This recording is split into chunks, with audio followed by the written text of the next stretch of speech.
25,000 men and women work for the UK Border Agency. At home and abroad, their job is to seek out the lawbreakers and imposters who don't have a right to be here. They are the UK Border Force. Tonight, in Lagos, a farmer sows seeds of doubt. But it's an emergency travel document, surely. But they're issued within 24 hours. That's why I'm surprised. In Calais, it's Good Morning Vietnam. Hey, be careful as well, one of them's smoking in here. And a factory in Southampton produces an assembly of illegal workers. You're under arrest for being in this country illegally and working illegally, all right?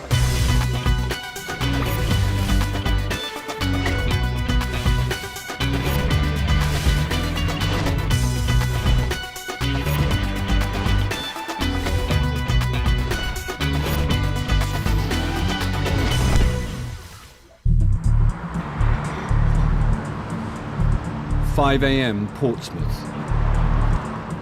Immigration officer Peter Campbell is briefing a joint team of police and immigration staff. Their target is a plastics factory in Southampton where they believe foreign nationals are being employed as illegal workers. So, very simple, when we get in the premises, we've got 6 interviewing officers. They will be conducting the interviews. Everybody else is there in a cover role. So if the interview officers could just remain here and the rest of you go and find your vehicles. 30 officers are on this operation, sourced from different enforcement teams across southern England.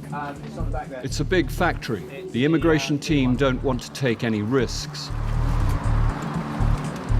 The premises has never been visited, but it's been on the cards for the last about year and a half. As the intel's very good for it, but it's logistics-wise, it's a big job, so it's getting the staff for it, really. I think there's going to be quite a lot of people to deal with. So we've got about 6 officers who are going to be interviewing. Then everybody else is going to be in a cover role today, so that'll be my role, just to be where I'm needed, really. Right here. Stop here, stop here, stop. The first stage of the mission is to seal off the escape routes.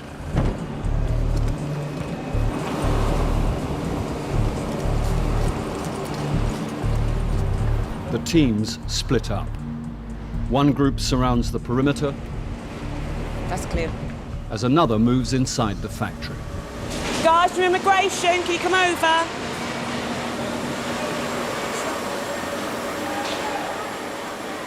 Everyone is a suspect, so all the workers are quickly rounded up.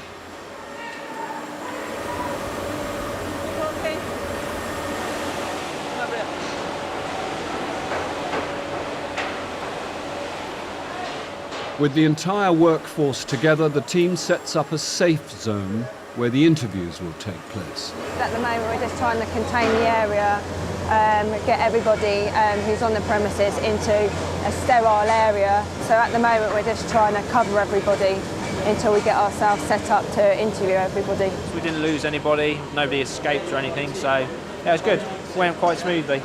We've just got to do the rest of it now. OK, what's your name? S6 at the moment, S6. Do you want to write it for me there? So that's Satnam Singh, yeah? Yeah. And you're Indian? Yes. And how long have you been in the UK? Huh? How long have you been in the UK? 96. You came in 96? Yeah. And what's your entitlement to be here? Sorry? What's your entitlement to be here? 96, yeah. Yeah, I know you came in 96. How did you come in 96? 96 in the land, yeah. You flew in 96, did you? Yeah. Have you got a visa? Yeah.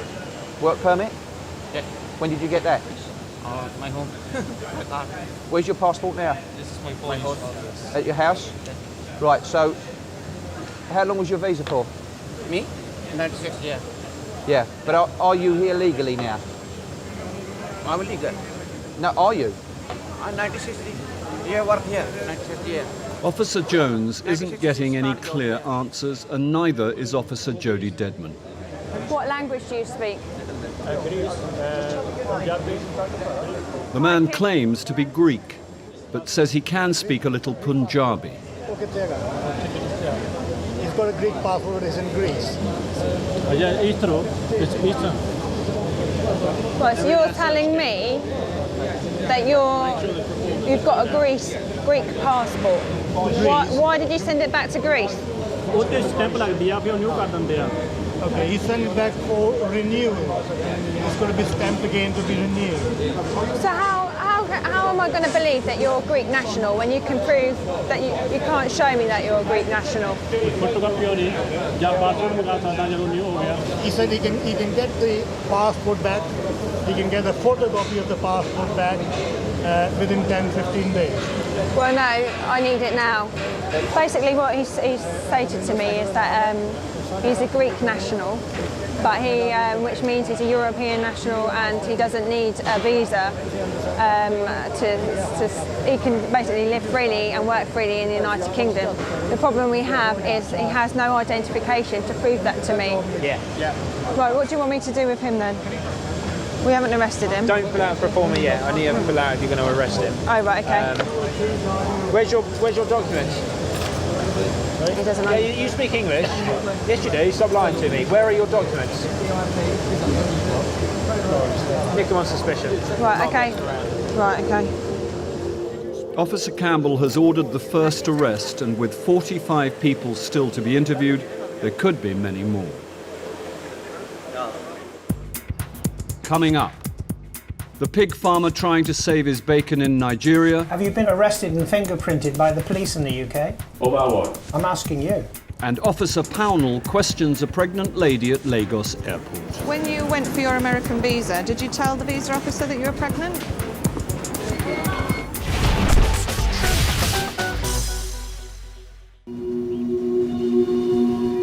The slums in Lagos, Nigeria, plagued by violence, power cuts and poverty. The product of a city in the middle of the largest population boom of the 21st century.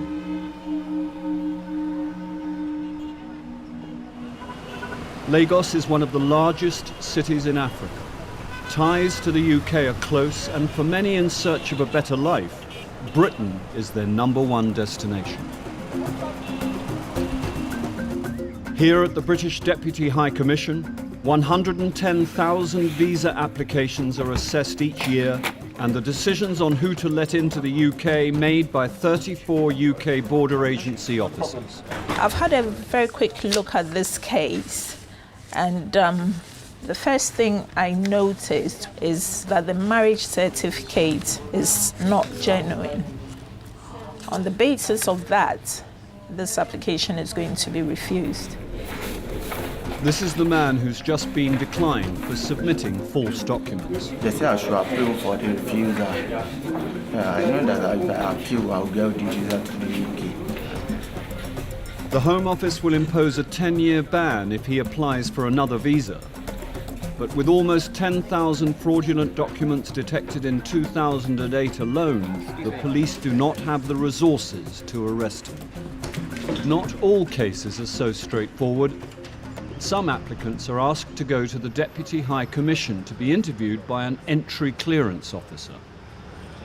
This man has been called in because he was arrested in the UK in spring 2009, yet the stamp in his Nigerian passport says he had already returned to Nigeria. He'll be interviewed by Officer Phil Morgan.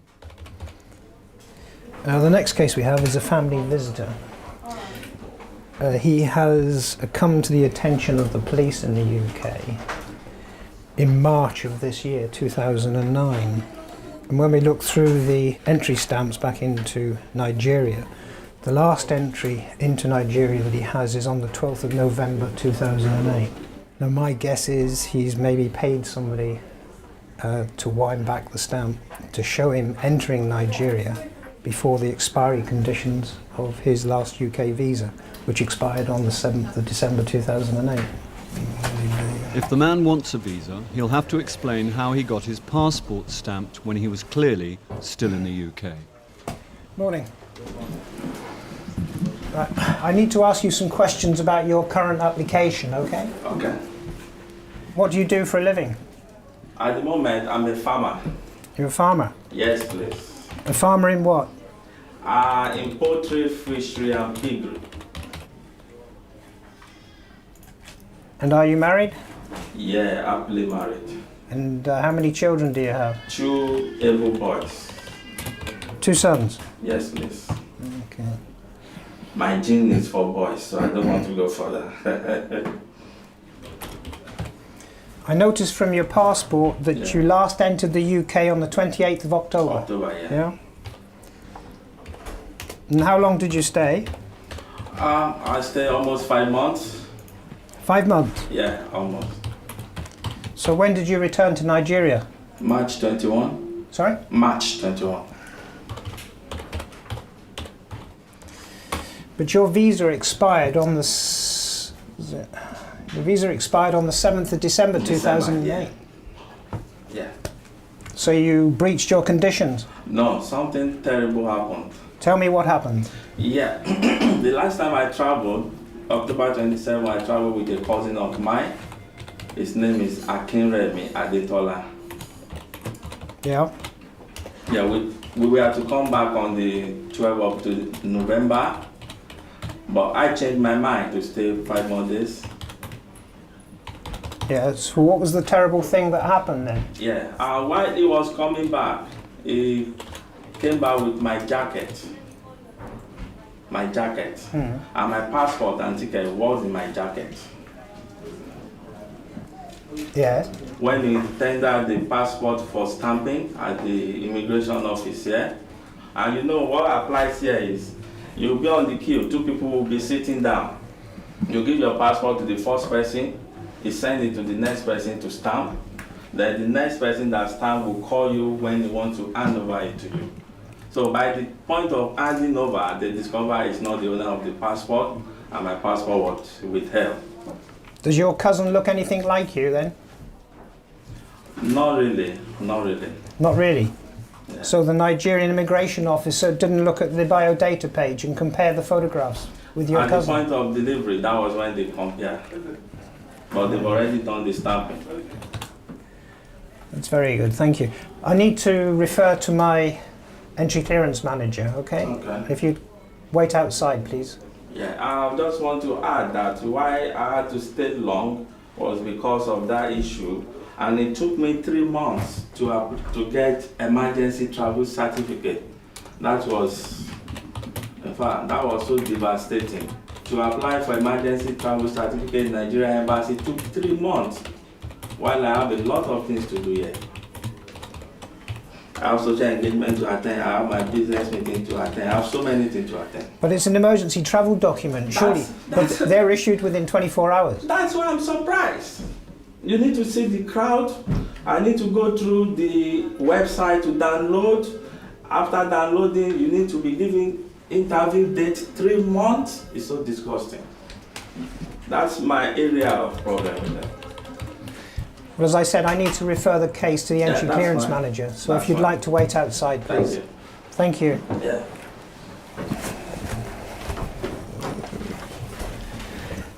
Well, he's attempted to explain why the re-entry stamp shows the 21st of November. He says that his cousin took his passport back to Nigeria with him and got the Nigerian Immigration Service to stamp that. I don't find that very credible myself. I've been honest enough to them. I don't think I should lie over any questions. I've told them the absolute truth of what happened, and I don't live in UK. I only go and visit. I don't see any reason why they should not allow me to go anymore. 2,500 miles away, and Officer Dave Jones is still attempting to get answers from his interviewee. Right, to start work here, the person that gave you the job, you would have to show him something so to say that you was legally here in the United Kingdom and you was entitled to work. So what did you show him? Oh, you my card. You've got a national insurance card? Yeah. Where's that? Okay, show me. Yeah. Where did you get this from? Yeah, my solicitor. Your solicitor? Yeah. Your solicitor gave you this? Can you speak language? Why are you entitled to be here and work? Who gave you permission to be here and work? Yeah, what long time job here, tax pay, everything. Officer Jones will now check his immigration status on the Home Office database. Okay. So he came when, sorry, Trace? December. Is he Faz? Yeah. Lovely, cheers. Now listen, you're in the United Kingdom illegally and you're not entitled to work. Oh, right, okay, mate. Sorry. Okay? You know that though, don't you? Huh? You know that, don't you? You know you're not entitled to work and you know you're here illegally, don't you? Okay. No, illegally, okay. This chap actually arrived in the United Kingdom in December '98 and he was arrested and served as an illegal entrant at document abuse. He then absconded and he's been an absconder ever since. He did claim asylum, it's failed, but he's been an absconder since '98, so he'll be going down the station and he'll be processed from there. I've already cautioned you, but you're under arrest for being in this country illegally and working illegally, all right? I'll let you know what's going to happen to you in a minute. Yeah. Such illegal entry. It's been a busy morning for the team. 46 people have been interviewed and many arrests have been made. We've made 12 arrests, of which two were, one was a failed asylum seeker, one was an overstayer, and the other 10 were arrested on suspicion of illegal entry. Although the manager doesn't want to appear on camera, he is keen to prove he hired the men in good faith and carried out all the necessary checks. This is the employer's file where he's keeping all the details of his workforce. And it looks like one of my colleagues has actually seized it, so we'll be taking this back to the office to run the checks for the people that we've arrested. An employer must check and keep copies of a worker's documents before hiring them. This helps to show they've done everything possible to follow the rules if later found to be employing an illegal worker. If, however, they are knowingly employing illegal workers or can't show that they took these necessary steps, they could be fined up to £10,000 per employee.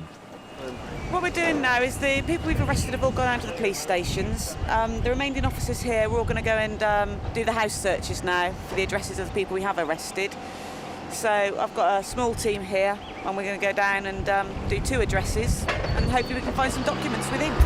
Okay, all right, watch your head when you go in, mate. All right, okay. In order to remove the suspects from the country, the team need to verify their identities. The best way to do this is to search their homes and find their passports or any other form of identification.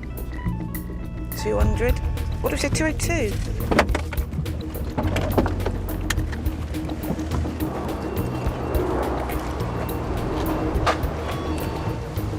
They didn't have keys for us, so it's a case of just knocking and see if anybody answers today.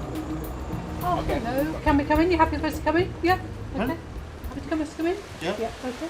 So who lives here? Was it you and this gentleman here?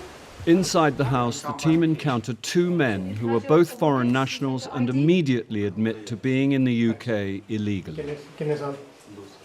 He came to look for work 2 years ago. And how did he enter the UK?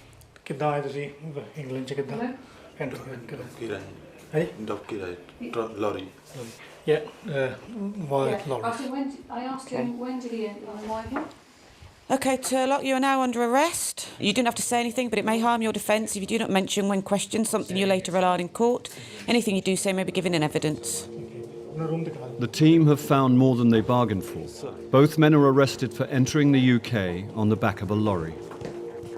Now their rooms can be searched too. Okay, sit on the floor. Sit on the floor. Okay. Where do you have any paperwork? Okay, no problem. Myself and my colleague are going to look around. Okay, we'll ask you questions. If you show us the paperwork, we don't need to look.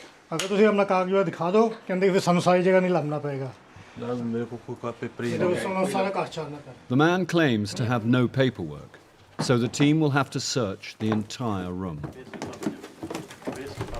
Sometimes these things happen. We go to a home address and obviously we've got the power to come here because we've arrested the person. They've provided this as their home address, their place of residence. So when we come back here, we've encountered another 2 working here. Had a quick chat to them and found they're actually in the country illegally. So they've been arrested on suspicion. So we're now having a search through their rooms. Is this your bag? Is this your bag? Yes.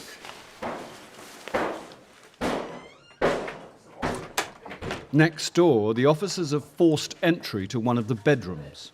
So we've gained entry to this room. This is the room for the guy who was arrested down at the factory. I found all his pay slips, so we know we're in the right room. So hopefully we'll find a passport for him. Have you done all these, Paul? I haven't gone through the details. Oh, right, okay. In the third bedroom, Officer Viv has found an asylum registration card, which appears to give the owner the right to work in the UK. I mean, this particular one, it's got employment permitted, and from my phone call that my colleague made to the Home Office earlier on, there was no trace of this gentleman on Home Office records. So this card would appear to not been issued by the Home Office. Viv's just found a counterfeit art card. Usually the art cards have got employment prohibited on them. You'll see on this one it's got employment permitted. So that always makes you have a second look anyway if it's got permitted on it, because very few of them do. But that is a particularly bad one. And that's not all. Officer Viv's also found a fake passport. Well, the gentleman first of all said he's an Indian national. It seems that it's falling apart, and as you can see, there appears to be something else underneath. It seems as though one page has been stuck on to another. Next door, the deception continues. Another national insurance card. Is it false or? I would say it's very moody, yeah. He's saying it's moody, he's saying it was supplied by a previous occupant. Oh, excellent. Well, in that as case, a false one. Sees that and sees the paperwork. Fake passports and forged documents are flooding the UK from factories in Eastern Europe. Jim, do you want all of the paste? The officers have found plenty of fakes, but not the genuine passport they were looking for. Although the trail took an unexpected twist, the team have gathered enough evidence of deception to remove the men. Hold your arm for now, okay, don't worry. These 2 arrests take the total to 15.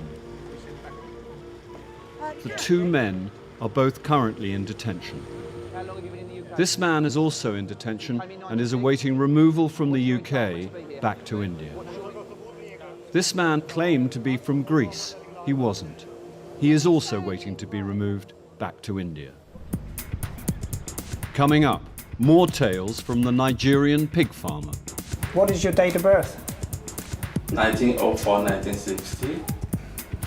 Why did 1964, sorry.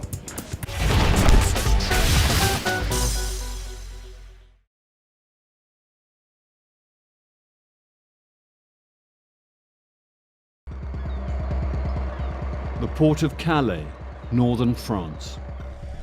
For thousands of illegal immigrants travelling without documentation, this is known as the gateway to the UK. With over 20 million tonnes of freight being transported by ferry each day, the opportunities to hide in one of the thousands of trucks travelling to Britain are plentiful. The berths are where the lorries wait to board the ferry. It's the last chance for the teams to find stowaways before they reach the UK. It's a huge piece of machinery by the looks of it. Today, the team are searching a lorry of sports cars and have had a high reading on the CO2 monitors, the device used to detect human breath. Yeah, they are rich. All right, no problem. Yeah. Rubber tyres also emit CO2, which could explain the high reading. Therefore, such loads as these are a popular choice for people seeking a lorry to hide in. There's got people here. Yep, Charlie Delta's clear. You've got what, Charlie Delta's? We've got some. About 15 here. Guys, please take the plastic bags off your heads. Take the plastic bags off your heads. Take them off your heads. Health and safety. Good. Right, please. Are you all well though? You're all good? Yeah? Excellent. How many have we got? We've got 1, 2, 3, 4, 5, 6, 7, 8, 9, 10. We have 10 Vietnamese nationals in plastic bags, mixed of male and female. The CO2 probes are proved right, and 10 Vietnamese people have been found beneath the cars. Yeah, okay. Right, you just stand here for me. Just stand there. All right. They've attempted to avoid detection by putting plastic bags over their heads. We don't know how long they've been in there. and they all was covered in black bags, covering their heads, as you could see from the footage you got. And we just wanted them to get them some air. Out here, they're nice people, they're good, they're no trouble to us. They're going to be fine here. We'll just keep them here till we get the escort team down. They all put bags over their heads to stop the CO2 coming out. But the moment they take them off, all that CO2 is released into the trailer.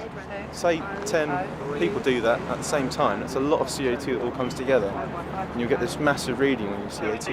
You need to stay, you need to write. Some areas of Vietnam are considered to have an unsatisfactory human rights record by the Home Office. Vietnamese nationals are being detected in increasing numbers in Calais. Many have paid agents up to £20,000 hoping to achieve illegal entry to Great Britain. Ah, but you understand a little English? No. I need everybody's name. This time they haven't made it across the channel, although they were just 5 minutes away from boarding the ferry. The group were later released by the French authorities and were free to try again. The lorry company was fined £4,000. The Deputy High Commission is the headquarters for the UK Border Agency in Lagos, Nigeria. Inside, Officer Phil Morgan is speaking to his manager, Dan Barker, about the visa application of this man. He claims he overstayed his last UK visa because his cousin accidentally took his passport back to Nigeria. I put it to him there was no reason why his passport should have been stamped. It should have been his cousin's passport that was stamped. Correct. So I believe there's an attempt at deception here to show that he returned before his visa conditions expired. Now, if we were to believe that his passport was brought back to Nigeria by mistake, his reason for staying the extra 3 to 4 months was that he applied for an emergency travel document from the Nigerian High Commission in London, and it took 3 months. Now, I believe those documents are issued within 24 or 48 hours. Okay. So I just don't find that credible either. And has he got a copy of that emergency travel document with him? I didn't actually ask that, so I can ask him a few more questions if you wish. Yep. Okay. Yeah. Cool. Okay. Thank you. Both Phil and Dan have their doubts, so this time Phil will confront the man about his police record. Do you still have your emergency travel document? No, they collect it at the immigration office, and I have to stay five hours because I need to collect my passport back, and that was the only evidence to show I'm going on the passport. What did you do for the 3 months while you were waiting for this emergency travel document to be issued? You can see I've grown belly now. I was feeding. What, you ate for 24 hours a day? Sleeping, going around, they're monitoring my business here. Okay. Have you been arrested and fingerprinted by the police in the UK? Myself? Over what? I'm asking you. Not that I can remember. Yeah, except for driving with my international license, yeah. So you have been? Yes. When was this? I can't remember, it's been a long time. I can't remember, it should be 4 years. When you were arrested by the police, what name did you give them? My name, Adebayo. Well, I have evidence that you gave a different name. Can I know the name they told me, they said I gave? Yes? Yes, please. Yeah. It's Adiwele. Adebayo. No, Adiwele. They misquoted then. No. I have the police record, and that's the name you gave them. And also, what is your date of birth? 1904, 1960. 1960? Yes, please. Why did 1964, sorry. Well, again, I have evidence that you gave the police in the UK your date of birth as the 25th of September 1975. No, that's not me. That's not me. Well, they're your fingerprints that the police took, and that's the name you gave them. No, I'm sure I gave them my name, Adebayo, and my correct date of birth. It has never changed. Okay. And why did the police arrest you? What happened was I used the extra small tire. Oh, the emergency tire, yeah? The emergency tire and I was arrested because of that. That's fine, thank you very much. If you'd just like to wait outside again, please. Thank you. It's the end of the interview, and the man has failed to explain his deception. So, had to obviously to refuse for use of deception from obviously obtaining a stamp by deception, which appears genuine. I believe it is genuine. And we'll obviously refuse him and refer him to the police. Indeed.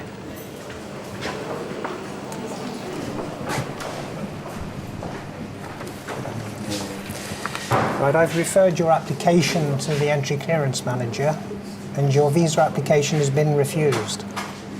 The reason it's been refused is that at the time you were arrested by the police, you gave a different name and date of birth from that in your passport. Also, you overstayed in the United Kingdom by more than 28 days. Yeah, but that was intentional. I explained No, that. but you should have attempted to regularise your position, your status in the UK, No, having no. realised that your visa had expired and that you were in the UK illegally. Anyway, that's a copy for you with your appeal papers, okay? Can I have my other The gentleman documents? over there will give you back the documents and your passport, okay? Thank you. The gentleman holding his passport is Inspector Lawal of the Lagos Fraud Unit. He was taken away for further questioning, but released without charge the same afternoon. The farmer has failed to get his UK visa, but each year around 60,000 genuine visitors make it to the UK from Lagos. The post of UK Border Agency officer in Lagos can be a dangerous one. Expatriates and Western-based companies have been the targets of kidnapping. Sarah Pownell is an immigration liaison manager. Unlike her colleagues in Lagos, Sarah travels to work in a bulletproof armour-plated car. It can be a bit sort of living in a bit of a pressure cooker at times when you just want some independence and freedom, but most of the time everybody gets on and you accept all the security measures that are in place to look after you. Unfortunately, about 18 months ago, one of our drivers was shot and killed on duty on his way onto the mainland, and so we do take security very strongly at the High Commission.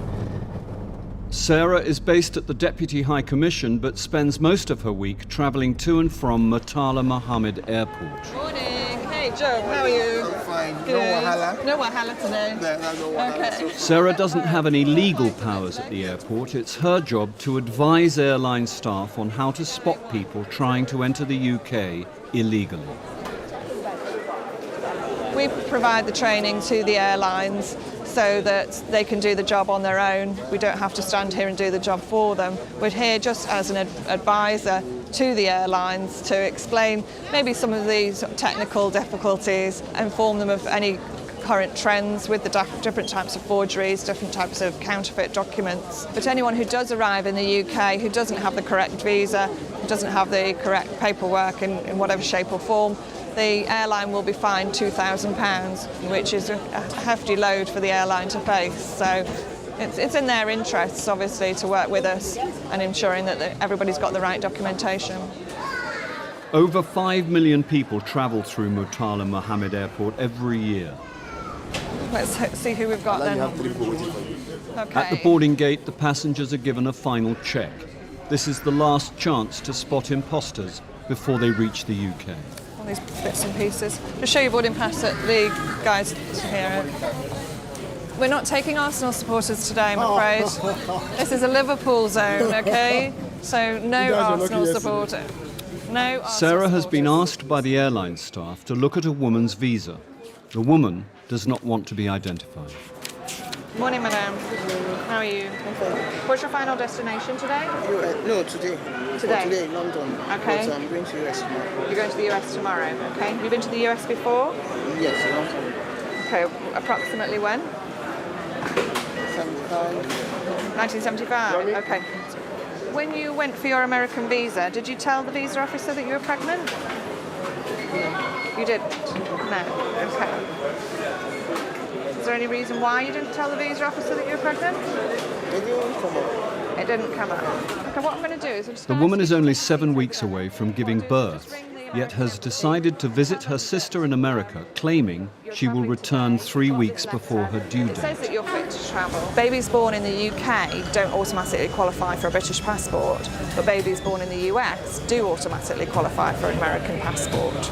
So it's quite common for pregnant ladies to travel overseas so that they can have the baby in whichever country to automatically get that passport. Sarah is suspicious of the woman's motive for travelling to the US via the UK, but she could also be in breach of airline regulations for travelling whilst pregnant. When is she due? 5th of June, When is her return? 16th of May. So she's got 3 weeks between her return date and her due date, which makes her 37 weeks pregnant, which is over every airline's limit. The whole policy on how advanced you can be for travel is different on each airline. I was going to say that. I was going to say I can't remember what yours is for your airline. I think it's about 33 or 34. Yeah, 32. Well, her letter says 33, so she's already over that. Yeah, because so when she's coming back again on your airline, she will be 37 she'll be able weeks. to come back. Exactly. The woman is in breach of the airline's policy, but as she has a valid US visa, Sarah must now contact the US Embassy. Hi, it's Sarah. I'm at the airport at the moment. I just wondered if you could give a call to the American Embassy so that they can check an American visa for me. She's at the airport today and she's in an advanced state of pregnancy. So if you can just give them a call and find out if they're happy with that, and if so, then we can let her travel.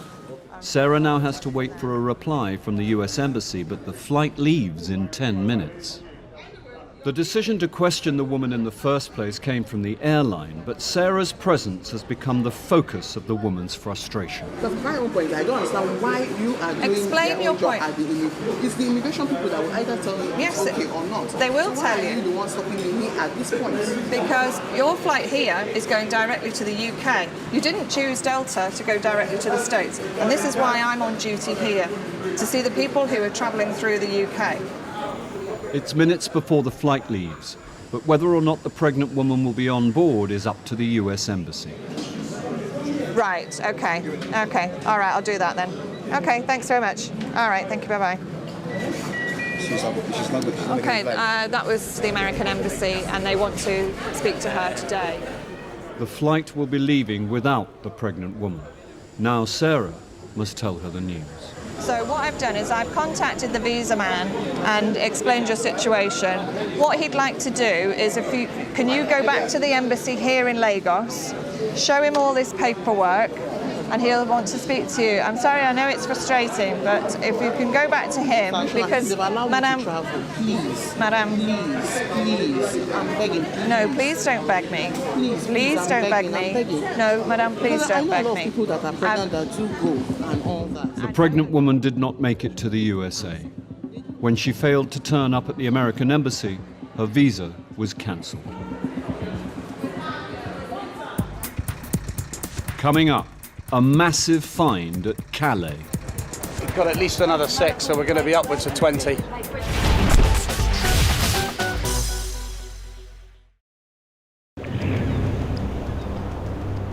Back in Calais, Bridget and the response team have received a call from a crew on the other side of the port requiring urgent assistance. Yankee 1, this is Charlie 3. Just to let you know that we're en route to lane 173 to join you. Richard and Bridget work alongside the newly formed Calais response team. What we're going to is lane 173 down at the berth area, where one of our teams has radioed up to say that they have a lorry down here that is full of illegals. So we're going to be responding to it. Paddy, good. Yeah. There's at least 25, they think, in tyres. Oh, not. But big tyres. Big tyres. Excellent. They've no idea how many people are inside, and judging by the size of the load, it's not going to be an easy search. There's 2 officers inside, so if we go up this side, help with the searching of the tyres, and the front has still got to be searched as well. Right, there's a seal on that one. There was a seal on the back that the driver was on there. IO Mark was inspected the seal, it wasn't sealed properly. Entered the vehicle at the rear, unable to visually check the vehicle, but there was a smell, there was a possible entrance of illegals. Took the side curtain off, looked in these 2 sets of tyres, found a group of 10 in the first group, second set of tyres, another 9 or 10 people. 8 in there, Yep. 5 in there. Gary found 5 in the other set of tyres. We've got to check the rest yet. Working at more. And there was, what, 2 or 3 down the side there as well. The lorry is carrying large tyres for agricultural vehicles. It's a dangerous load to hide in, and the first priority is to get the people out safely. Okay, we can start getting them out one at a time, man. I'll get the bottom ones out first. Keep away, good man. Yeah, you can pull it back more now. Just because we're going to pull the curtain back, is that okay? We don't want you to fall out. Hey, be careful as well, one of them's smoking in there. Because there were so many in the middle, some of them have actually laid in these tyres along here. There's quite a lot of space in there, so we'll have to check when everyone's out, just check all the tyres, just make sure there's still no one laying in there. 1 minute, we just got to wait for someone to come and get you. Go this way for me. You got your stuff? Excellent. Oh, watch it to the side. Get back in. They're going to fall. That's it. Stay there. Are they all Vietnamese? All Vietnamese. Yeah. We need to find method of entry. Yeah, back up. Oh, there was no security at all? The seal was in. Oh, but it wasn't. there, but the seal wasn't locked. Right. Okay. The stowaways are all Vietnamese. They are the 3rd most encountered nationality at Calais, behind Eritreans and Afghans. Just watch them with the traffic, yeah? No, 1 minute. Good man, 1 minute. Where's your shoes? Oh, down there? I don't know why they took the shoes off, but they did. They were all in here, 10 of them. They might have been on top of each other's head, so that may be why they took the shoes off. It's only a guess. Sorry? Him there, yeah. Is that the last one of the 8, isn't it? So that's 16, yeah? So far. We've got at least another 6, so we're going to be upwards of 20. They're all carrying the plastic bags, and this is what they put over their heads. The Vietnamese are so desperate to come to Britain that they cover their heads with plastic bags to evade the detection of the CO2 monitors. I'll make it 24. 24, including him. 5 females. Age, how old are you? Your age? None of them are carrying documents. These men and women are anonymous and completely untraceable. All the crew can do is ask them for their name, date of birth, and where they boarded the lorry. 21. And you're Vietnamese? They all stay together. The gentlemen always look after the ladies, so again they'll be very protective of them. And we had one English speaker, which was great, so we've got all the details that we needed. Great find though, CRF, great find. In total, 24 Vietnamese people were found hiding in the lorry and handed over to the French authorities. The driver was eventually fined £2,400.